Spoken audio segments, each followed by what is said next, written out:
자, 이제 도시개발법을 또 배우시려면 아까 사업, 도시계획 사업을 또 정리를 또 하셔야 돼. 도시계획 사업이란, 자, 아까 세 가지. 첫째 무슨 사업?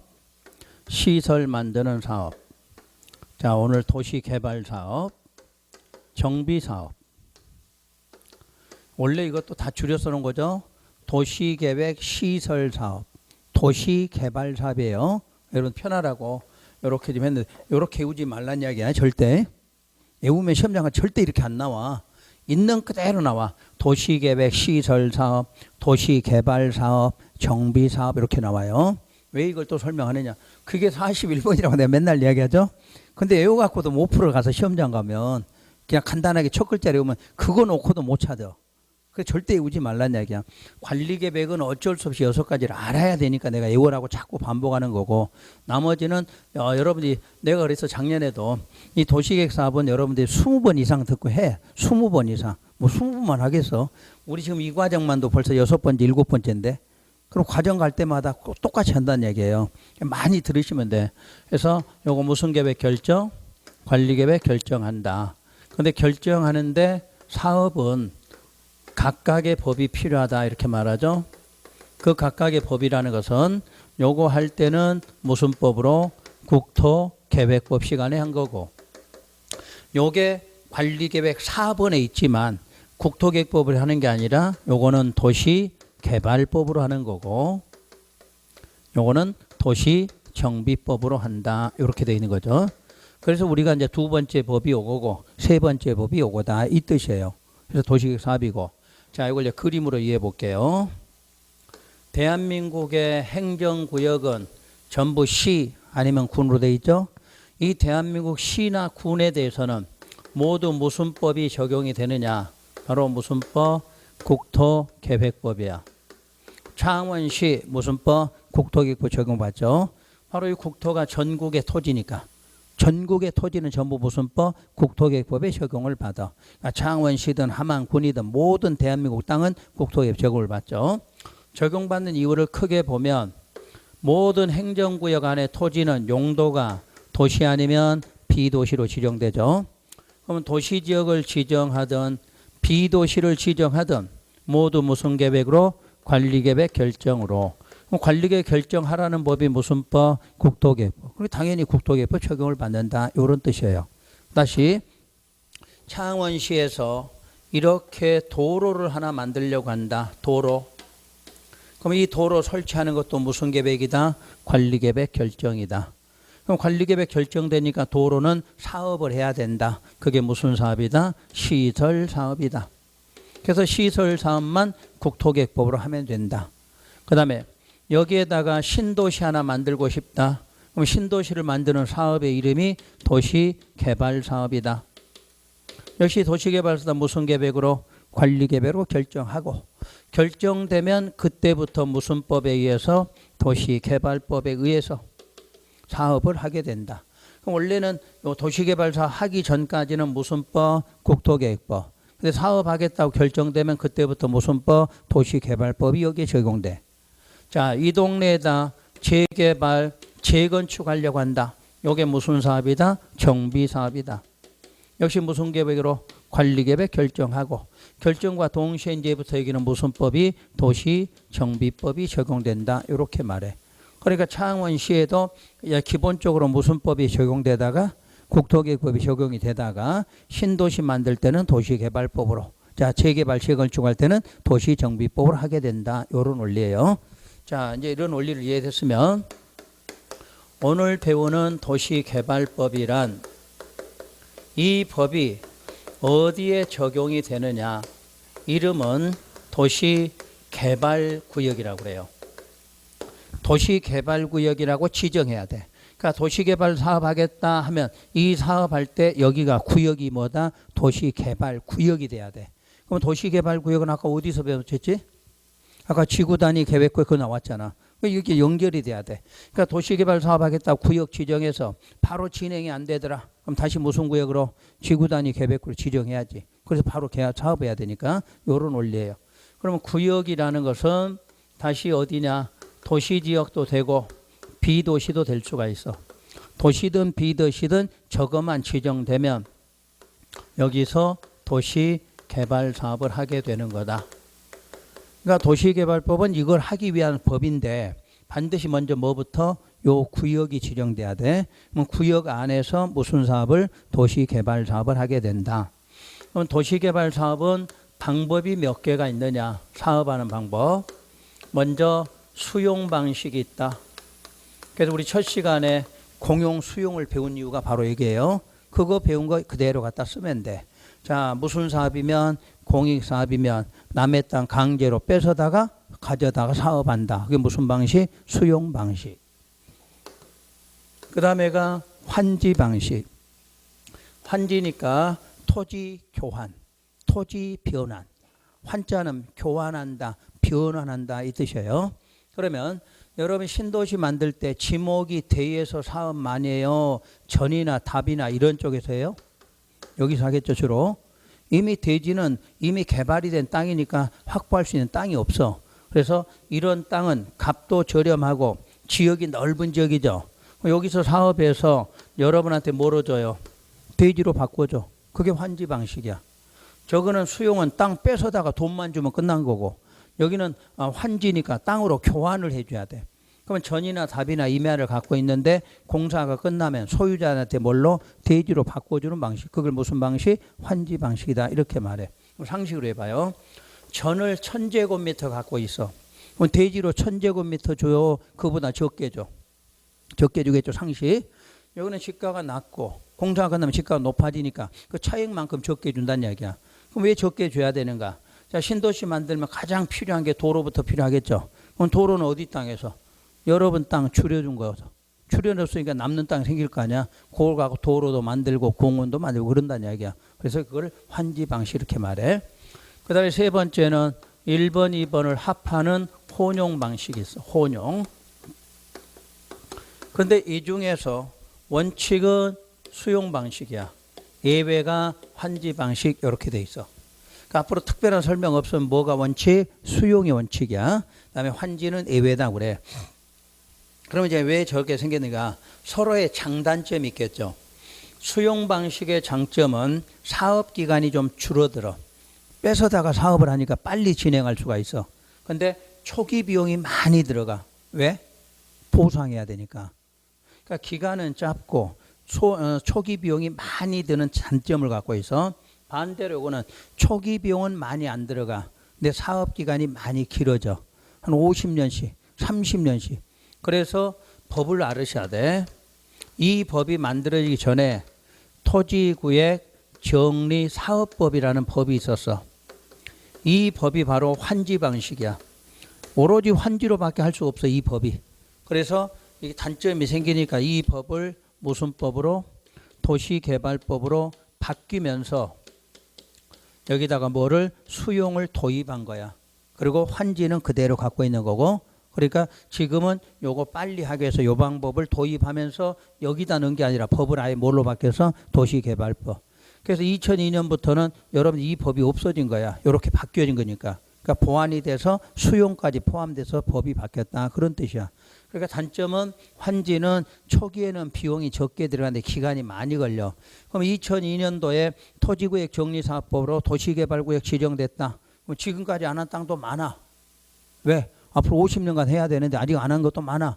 그러니까 법도 못 바꾸고 그대로 지금 가고 있는 것도 많다는 이야기야. 그래서 그 후에 단점을 보완하려고 이 법을 이렇게 바꿔서 여러분 시험에 이렇게 시행되고 있다 이렇게 보셔야 돼. 그러니까 이 법은 요 기본 틀이 있어야 돼. 그러면 이제 사업할 때도 절차만 한번 다시 해볼게요. 자, 창원시라고 예를 들어봐요. 창원시다. 그러면 창원시에서 자 도시개발 사업 하려고 한다. 그러면 이제 무슨 계획으로? 관리 계획으로 먼저 결정이 돼야 되겠죠. 여기까지가 국토계획법이야. 그럼 이제 도시개발법은 여기서부터 어떻게 들어가냐면 개발계획을 수립고시하라 이렇게 나와. 자, 배운 대로 개발이 뭐죠? 아까 5가지 행위, 5가지 행위를 하겠다는 계획을 수립고시해야 돼. 그러면 맨 처음에 상식으로 전답이 있다. 뭐부터 해야 돼? 토지 형질부터 바꿔야 되지, 공사하려면. 그 다음에 토속 채취 토지 분할하고 나서 자 지목이 대로 나왔다. 건축물 건축 들어가면 되겠죠. 이렇게 하는 것이 개발계획이야. 그래서 개발계획 수립고시를 지정권자가 해요. 지정권자가. 아까 배운 결정권자야. 국토계획법은 결정권자. 그걸 여기는 이름을 바꿔서 지정권자 이름만 바뀌면 돼. 그러면 지정권자가 개발계획 수립하고 나서 바로 도시개발구역 요거를 지정고시하면 돼. 역시 지정권자가. 그래서 요 구역이 지정고시되면 그 효과는 도시지역 지구단위 계획구역으로 결정고시된 것으로 본다. 이렇게 해놨어.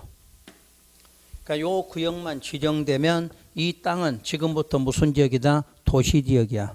또 무슨 구역이다? 지구단위 계획구역이야. 몇 년 안에? 3년 안에 계획 수립해서 개발하겠다. 이런 뜻이 되는 거야. 그럼 이제 왜 이렇게 하는가 보세요. 자, 우리가 도시개발구역은 도시지역이 될 수도 있고 비도시가 될 수도 있다고 그랬죠. 그럼 도시지역은 현재 개발해야 되는데 개발이 안 되고 있다야. 그럼 무슨 구역으로? 지구단위 계획구역으로 본다는 이야기야. 그래야 빨리 개발되고. 그 다음에 비도시니까 여기다 개발계획 만들어 못 만들어? 못 만들어. 그러니까 여기를 뭘로 봐야 돼? 도시로 바꿔줘야 된다는 뜻이야. 그래서 요놈만 지정되면 여기가 도시지역이었던 비도시든 상관없이 자 비도시는 도시지역으로 바뀌고 설령 도시지역이었으면 무슨 구역으로? 지구단위 계획구역으로 바뀐 걸로 본다. 그 내용이야. 그러니까 개발할 수 있는 준비를 다 끝내주는 게 무슨 구역이다? 도시개발구역이야. 다시 한번 여기 현재 도시지역이다.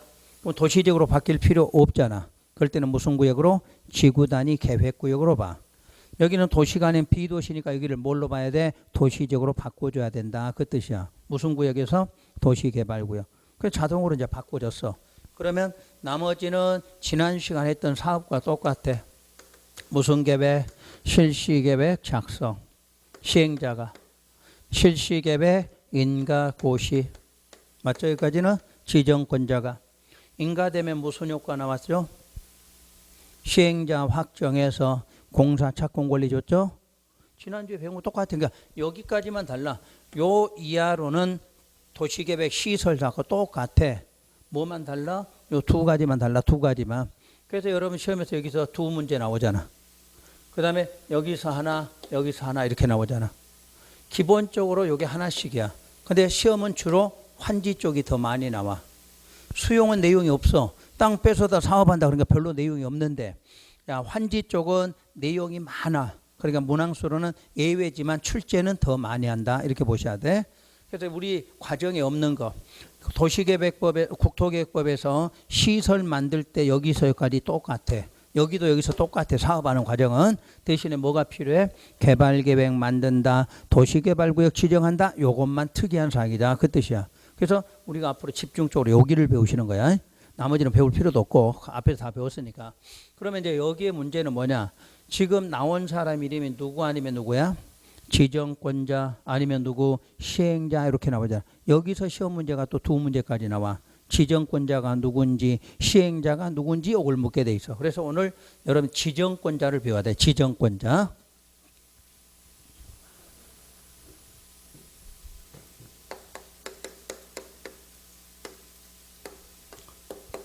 자, 그대로 하면 돼. 시도, 대도, 국토부 장관.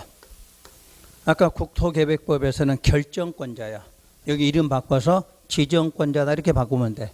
그럼 여기도 도지사가 나왔고 대도가 나왔다는 것은 도지사가 뭐 했다? 위임했다. 그 내용이야. 그러면 창원시는 원래 도시개발구역 지정을 누가 해줘야 돼? 경남도지사가 해줘야 돼. 근데 창원시는 위임을 받아서 창원시장이 직접 지정할 수 있다. 그 내용이야. 그러면 함안군은 지금도 누가 지정해야 돼? 경남도지사. 청령군도 경남도지사가 지정해야 돼. 양산은 대도시가 아니니까 경남도지사가 지정해야 돼. 그게 시도지사야. 항상 우리가 시도지사가 가장 기본으로 나오잖아. 그리고 대도시한테는 위임한다. 그러면 창원시나 서울특별시나 부산광역시도 국가가 할 때는 누가 지정한다? 국자. 그거야. 국가하면 누가? 국장이 한다. 그런 얘기야. 그러니까 창원시는 원래 도시개발구역 누가 지정한다? 창원시장이. 지금으로 하면 창원시장이잖아. 그런데 창원시를 국가에서 개발하려고 한다. 그럼 누가 지정해야 돼? 국장이 지정한다. 그런 뜻이야. 그러니까 이런 걸 외우려고 하지 말란 얘기야. 이 의미를 알고 외우란 얘기야. 알고. 그냥 시도, 대도, 국장 이렇게 외우지 말란 얘기야. 하나하나 물어보니까 시도지사 그러면 도 안에 있는 시나 군에서는 누가? 도지사가. 특별시나 광역시는 특별시장, 광역시장이. 그러나 도지사들은 어떤 시에는 대도시에는 그걸 위임해 준다. 그러면 그런 시, 군이라도 누가 할 때는 국가 갈 때는 누가? 국장이 지정한다. 이렇게 정해야 돼. 자, 이제 원칙은 시도나 대도, 여기 이제 도지사에 의해서 대도가 하겠고. 여러분들 이런 걸 모르면은 여러분 시험장 가서 문제 못 풀어내. 그냥 외워갖고는 안 된다니까. 항상 시도 그러면 도지사에 한해서 누구한테? 대도지. 시도지사가 대도한테 위임한다 이런 말은 없어. 도지사에 한해서 누구한테? 대도한테지.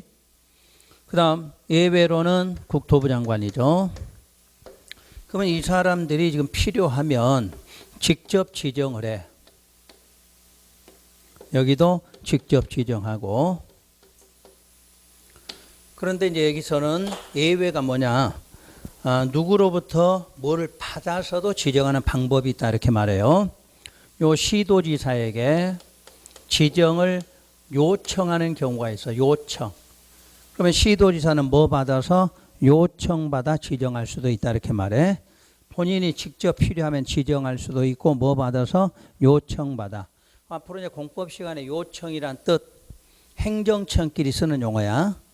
우리 일반인들은 요청 이런 말을 못 써. 행정청끼리. 그것도 아랫사람이 위에사람한테. 아랫사람이 윗사람. 그럼 도지사니까 아랫사람 누구? 내가 도지사 그러면 항상 아랫사람 누구? 시장구수. 이게 답이라니까. 시험에서는 무조건 도지사 밑에 시장구수. 시장구수 위에 누구? 도지사. 이거밖에 안 나와 시험에서. 이 정도는 알아야 되지. 그럼 이제 특별광역시장 밑에는 누구예요? 근데 이게 구청장이지. 국토계획법에 안 나오던 게 여기서부터 나와. 국토계획법은 상위법이니까 구청장이 무슨 일이 하는 경우 한 번도 없어. 하위법에 아야 이제 구청장이 나와. 자, 도지사는 누가 요청해? 시장, 군수. 특별시나 광역시는 구청장이 요청하면 돼. 요청받아서 지정할 수도 있다 이렇게 말해. 그래서 이걸 이제 줄여서 말할 때는 시장 등 이렇게 읽어요. 앞으로 법률 용어는 자, 길 때는 맨 앞에 사람의 이름을 쓰고 나머지는 등 그러면 다 포함됐다 이렇게 하시면 돼. 그다음 자, 요청이 있었고 이제 두 번째는 지정을 제한한다 이렇게 말해. 제한. 그러면 제한이란 용어는 누구냐? 우리 국민들이 행정청한테 해달라고 할 때 그때는 뭐라 그래? 제한한다 이렇게 말해. 그러니까 용어가 전혀 달라. 시험장 가면 요청과 제한만 알아도 답이 나올 때가 수두룩해. 용어만 정확하게 알으셔야 돼. 요건 시행자들이야. 시행자. 그럼 여러분 지난번에 내가 이랬어.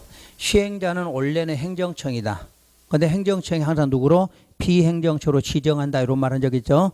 그러면 시행자가 12명이 있어. 12명이. 근데 여기에도 12명에는 누구도 있냐면 행정청도 있겠죠. 그래서 시행자 12명 중에서 국가하고 지자체하고 조합은 제외 이렇게 돼 있어.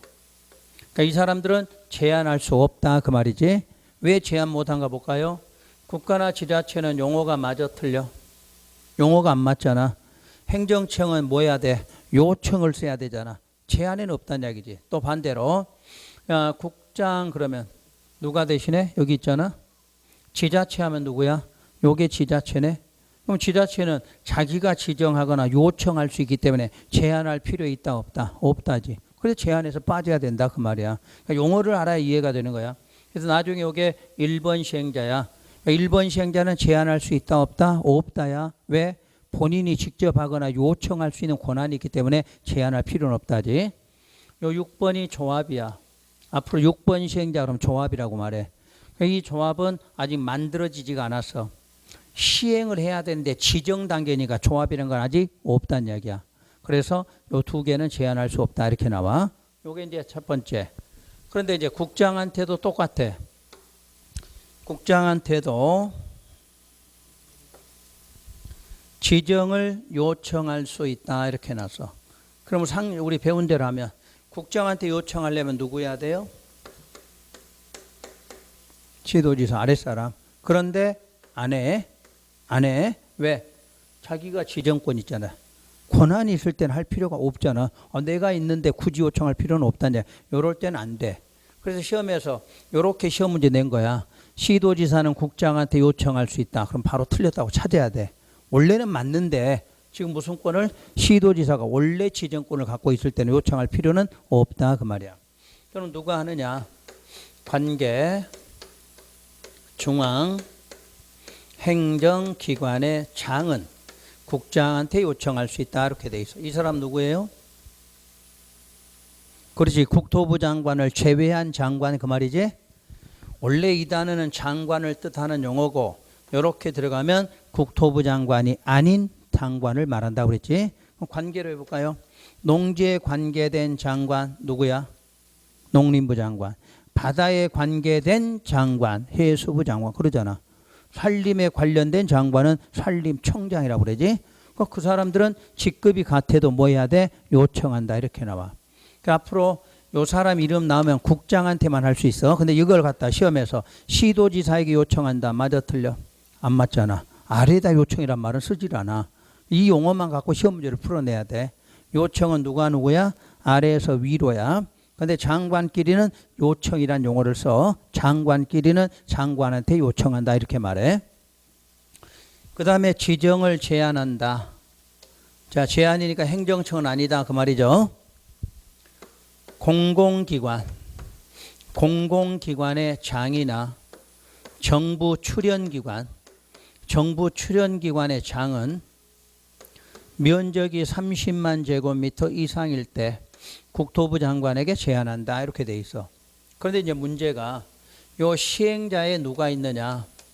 공공기관하고 정부 출연기관이 있어. 요건 시행자고 뒤에가 붙은 거 뭐야? 사장이야. 거기에 사장. 공공기관은 토지공사를 말해. 토지주택공사. 공법 시간에 앞으로 공공기관 하면 누구야? 토지주택공사야. 이 사람들은 여기다가 제한을 해야 돼. 근데 거기에 사장들은 면적이 얼마 되면 30만 이상 되면 국장한테 직접 제한해. 근데 맨날 이걸 갖고 냈는데 이걸 못 찾는 거야. 말 그대로 공짜로 첫 글자 외우시면 찾아 못 찾아? 못 찾지. 다 틀려 내용 자체가. 공법은 끝에까지 지문을 정확하게 알아야 돼. 공공기관인지 공공기관의 장인지. 내가 낼 테니까 한번 들어보세요. 토지공사가 30만 제곱미터 이상이면 누구한테 제한한다? 토지공사가 30만 제곱미터 이상이면 누구한테 제한한다? 응? 국장? 시장 등한테 해야 돼. 이건 면적은 여러분 소가라고 써준 거예요. 토지공사가 중요한 거지. 토지공사는 시행자잖아. 그럼 토지공사의 사장이 30만 제곱미터 이상일 때 누구한테 제한한다? 그때는 국토부 장관 이렇게 나와야 되겠지. 그러니까 똑같은 면적을 써줘도 사장이 하는지 그 사람 그냥 시행자가 하는지를 알아야 돼. 이런 게 시험 문제에서 맨날 물었던 지정권자 시험 문제야. 그러니까 지금은 요청이란 뜻, 제한이란 뜻을 정확하게 알고 있어야 된다 그 뜻이에요. 그래서 이제 국토부 장관이 직접 지정할 수 있는 사유를 한번 적어볼게요. 국가 갈 때 그게 바로 직접이야. 두 번째 뭐 받아서? 요청. 그럼 요청은 누구한테 요청해? 시도지사가 국장한테? 시도지사가 국장한테? 틀렸다고 찾아야 돼. 누구야? 관계 중앙이야. 이 사람은 시도자 지정권을 갖고 있어서 요청한다 안 한다? 안 한다 그랬잖아. 그 다음에 뭐 받았을 때? 제안 받았을 때 누구로부터? 사장한테 제안 받은 거야. 사장한테. 리을에 이건 아직 안 배웠어. 불성립된 경우 나와요. 다섯 번째가 천재지변이야. 이럴 때 국토부 장관이 직접 지정하라 이렇게 내놨어. 이걸 작년, 재작년 시험 문제를 내리냈어. 요걸 갖고. 그런데도 부지기수로 또 틀려와. 왜? 또 첫 글자만 외웠거든. 달랑달랑. 외우니까 못 찾아. 왜 요청했는데 요청의 뜻을 모르니까 누구한테 했다는 거를. 그러니까 요청하면 항상 아래에서 위. 근데 아래에서 위라고 해서 장관한테는 다 시도지사가 아니라 누구끼리도 장관끼리도 이 말이 이해돼야 돼. 그래야 문제 푸는 거야. 그러니까 용어 하나하나를 외우는 게 아니라 하나하나 이해를 해야 돼. 다. 그 여러분 외우 갖고 공부 못하지. 공법 그 분량 많은 거 외울 수는 없잖아. 이해하면 돼. 그럼 여기서 요청하고 제안 단어 배웠으니까 국토개혁법 아직 안 배워서 제안 그럼 뭐야? 행정청 아닌 사람이. 다른 법에 가서 요청 나와서 그럼 누가 행정청 아래에서 위로 이렇게 하는 거 다 통일돼 있어. 통일. 그러니까 여러분 외우는 게 아니라 하나만 알면 나머지 법도 이렇게 응용해서 쓸 수 있다 이렇게 말해요. 요게 이제 지정권자고 오늘 할 게 이제 시행자까지인데 여러분 이것도 반드시 알아야 돼. 시행자를. 시행자 그러면 시행자는 항상 순서가 이 법은 지정권자하고 둘이 관계가 보통은 지정권자가 지정고시한다 이렇게 지문이 나와 시험에서. 근데 이 지정 이전의 내용이 있어. 시행자들이 먼저 지정해달라고 신청을 해야 돼. 그럼 신청을 받아서 지정권자가 뭐한다? 지정을 해줘. 그러니까 여러분이 가만히 있다고 시행자가 지정권 지정하는 게 아니야. 여러분이 공사하고 싶거든 지정권자한테 서류 내야 돼. 내가 이런 능력 갖고 있고 잘할 수 있으니까 나 좀 찍어주라 그 말이지. 그럼 신청하면 지정권자 서류 검토할 거 아니야. 그중에 제일 잘할 수 있는 놈을 지정한다. 그런 원리야. 그러니까 여러분 책에 앞으로 지정고시 그 말은 지정고시가 먼저가 아니라 뭐부터 해서 신청부터 해서 신청부터. 무조건 지정하는 게 신청하면 그중에서 지정고시한다. 이렇게 나와야 돼. 그러니까 책에는 이 절차를 안 써놔. 법조문에는. 근데 여러분들 그냥 법조문에 모르니까 지정고시가 지정받았다가 아니라 뭐부터 해서 신청부터 해서 신청부터. 신청받으면 지정고시래죠. 그때 요 시행자는 크게 두 가지를 공부하셔야 돼. 시행자는 먼저 행정청인 시행자가 있고 비행정청인 시행자가 있어. 또 하나는 공공시행자가 있고 민간시행자 이렇게 두 가지로 구분이 돼 있어. 그러니까 이거 모르면 여러분들 아무리 문제 외워갖고 가도 또 못 풀어. 요 개요를 모르면.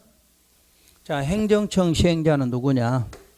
국가하고 지자체가 하는 걸 행정청 시행자라고 그래. 자, 누구하고 누가? 국가하고 지자체예요. 그럼 창원시장이 시행한다. 뭐야? 행정청 시행자지. 경남도지사가 시행한다. 그것도 행정청 시행자죠. 국토부 장관이 시행한다. 행정청 시행자예요. 그럼 비행정청이란 이 사람 외가 하는 것은 전부 다 비행정청이야. 토지공사가 해도 뭐야? 비행정청. 여러분이 해도 비행정청이야. 하여튼 국가 지자체만 행정청이야. 나머지는 전부 비행정청이야. 그 다음에 이제 공공이라는 것은 행정청인 시행자에다가 무슨 공사. 여러분 책으로 하면 공공기관이라고 나와. 이 공공기관이 무슨 공사를 말해. 끝에가 공사라고 써진 걸 전부 뭐라고 그래? 공공기관. 그러니까 토지주택공사, 농어촌공사, 한국도로공사 이런 거 전부 뭐야? 공공기관이야. 자, 창원시 지방공사 있어. 창원시의 지방공사. 그것도 뭐야? 공공이야. 그럼 왜 이런 게 필요하느냐? 자, 행정청이 못해. 즉 국가가 못하면 누가 해야 돼? 토지공사가. 우리 공법에서는 국가가 할 일을 누가 대신에 토지공사가 해. 지자체가 할 걸 못하면 지방공사에서 하는 거야. 그래서 그 공사까지를 뭐로 봐? 공공으로 봐. 원래 창원시장이 시행한다. 창원시는. 근데 창원시장이 안 하고 창원시의 도시개발공사 이런 게 있어. 무슨 도시개발공사? 이런 게 지방공사야. 거기서 대신해 주는 거야. 그래서 행정청이나 공공기관이 공사하게 되면 그걸 공공이다 이렇게 말해. 그 다음에 이 사람 외의자가 했을 때 이걸 민간이라고 그래. 그러니까 공사도 아니고 행정청도 아닌 사람이 했다. 그걸 민간이라고 그래. 그러면 대표적으로 민간 시행자는 누가를 말하냐면 토지 소유자하고 조합을 말해. 앞으로 민간 시행자 대표 그러면 소유자 조합이야. 소유자 조합. 그러면 상식으로 여러분들이라고 생각하면 맞을까요? 틀릴까요? 여러분이다. 소유자가 여러분이다. 맞아? 아니요. 여러분이 왜 공부 안 해 여기서? 이 소유자는 토지 면적 3분의 2 이상 토지를 소유한 자야. 그럼 신도시 만들 때 3분의 2 갖고 있으면 어떻게 돼? 공부해 안 해? 야, 300만이야. 신도시 만들 때 300만이야. 200만이나 갖고 있는데 공부할 필요도 없겠네. 공부 안 하지. 앞으로 우리가 민간 시행자의 소유자 우리 아니야. 우리 아니야. 누구? 3분의 2 갖고 있는 사람이야. 건설회사야. 건설회사 공사하려면 어떻게 돈 주고 사들이잖아. 그럼 소유자라고 그런 거야. 그러니까 민간의 소유자는 우리가 아니라 누구다? 건설회사를 말하는 거야. 우리는 여기 들어가겠지. 우리는 땅이 하나니까 우리끼리 뭉치면 되잖아. 많이 뭉쳐서 조합이 만들어지면 어떻게 돼? 그 면적 가질 수 있잖아. 그러니까 개인이 아니라 우리 소유자들은 뭐로? 조합이고. 여기서 소유자 그러면 면적 얼마를 3분의 1을 갖고 있는 사람이야. 그래서 대표적으로 보면 우리 건설회사들이다. 이렇게 보시면 돼. 요게 시행자야. 요걸 반드시 해야 돼. 그러면 도시개발법은 특히나 요걸 어디서 써먹느냐? 환지 방식. 그러니까 시험에서 환지 방식의 시행자 이렇게 지문이 나와. 그럼 여러분 머릿속에는 딱 뭐야? 행정하고 비행자 이렇게 판단을 해야 돼. 그렇지 않으면 문제 답이 안 나온다는 이야기야. 그 다음에 요거는 수용 방식이야. 수용 방식에서 시행자 그랬는데 행정 비행정으로 풀면 문제가 풀어져 안 풀어져? 안 풀어질 거 아니야. 그래서 여러분들 이 공부를 못하면 이걸 이해 못하면 여러분들 시험장 가서 시행자 백날 외우고 가지. 외우고 갖고 뭐 왜 시행자를 못 찾는데 이게 구분이 안 되니까. 그러니까 여러분 공부 방식이 정해져 있어. 공법이란 과목은 어디에도 없어. 앞에서 해석을 해줘야만 되는 게 공법이기 때문에 여러분들 법조문을 백날 외우건 토시 하나 안 외우고 가도 시험장에서 풀 수가 없어. 요거 이해가 돼야 되거든.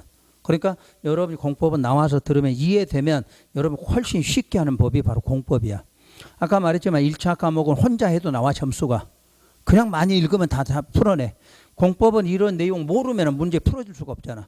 근데 책에는 이런 말이 안 나와 있거든. 그냥 시행자하고 이름만 쭉쭉쭉 써놨으니까 몰라. 그래서 공법은 이렇게 해석이 필요한 과목이니까 요거 해석돼서 이해되면 여러분 시험장 가서 바로 답 찾게 돼 있어. 그러니까 앞으로 공부하실 때 지금 해주는 이런 용어들은 알아야만 여러분이 다음 조문을 읽을 수가 있어.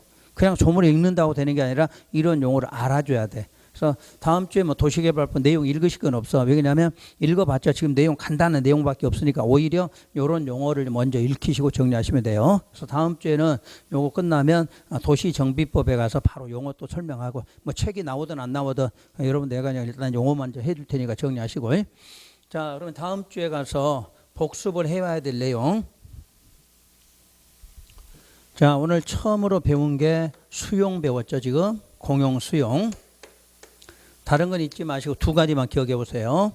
원래 일반법은 수용하려면 뭐를 받아야 된다? 아까 국토부 장관한테 뭐를 받아야 돼?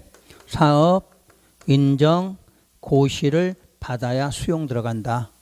근데 우리 특별법은 받을 필요 없더라. 기억나요? 받을 필요 없더라. 그럼 이제 물어보면 뭐로 대신한다? 이렇게 물으면 무슨 계획 고시로? 실시계획 고시로 대신한다. 요 말까지는 기억하시겠지? 요 말만 기억하고 다니면 돼. 항상 일반법의 수용은 뭐가 필요하다? 사업인정 고시가 필요하다. 근데 우리가 배우는 특별법은 받을 필요 있다 없다? 없다. 이 법은 무슨 계획? 실시계획 고시되면 받은 것으로 본다. 이렇게 하나만 하면 돼. 다른 것도 필요 없어요. 그 다음에 두 번째가 지구 단위 계획 구역을 배웠죠. 어디까지만 기억하면 다른 거 몰라도 돼.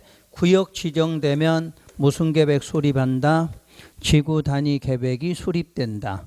수립되면 비로소 뭐 할 수 있다? 사업하고 공사를 착수한다. 요 순서만. 그러니까 지정하는 건 개발하려고 지정하고 개발하기 위해서 필요한 건 뭐다? 계획이고 계획 수립되면 바로 공사 들어간다. 요네요. 대신에 빨리 하기 위해서 여기다 기간 몇 년 준다? 3년 주고 있다.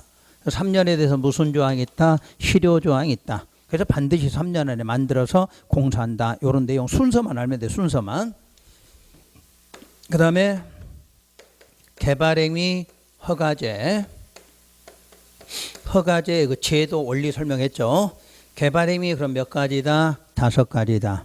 허가받는 이유는 결론은 난개발 방지하기 위해서죠. 난개발 방지. 이거는 내 땅인데도 내 마음대로 개발 못하게 하는 이유는 뭐 때문에? 난개발 방지를 목적으로 하는 게 이 허가제 제도예요.